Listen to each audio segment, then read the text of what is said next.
झापा 5 मा बालन साहब पत्ता साफ हुने देखियो। आजको भिडले पनि त्यस्तो भन्छ क्या, किनकि हामीले त बालन साइलेन्ट जित्नुहुन्छ भन्ने भएको थियो नि त, तर बालन साहबको पत्ता साफ नै हुने भयो। संस्कृति पार्टीको यो आजको भिडले गर्दा मलाई यति थाहा भयो कि बालन साहबको पत्ता साफ हुन्छ। यति तपाईँले विश्वास गर्नु नहुने यो भिडियो हेर्नुहोस्।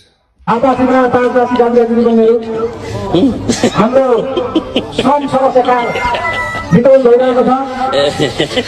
यो मात्र छरेर बस्ने इच्छुक नगरहरूले यो हाम्रो स्टेजको जाने परेको भिडियोमा पुरा चौरभरि मान्छेहरूको खोचाखोच थियो कि, तर एआईले हटाइदिएर हो त्यहाँ।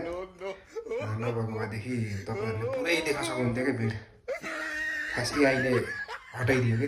अब यति भएपछि हर्क साम्पाङले जित्ने पक्का भएन त।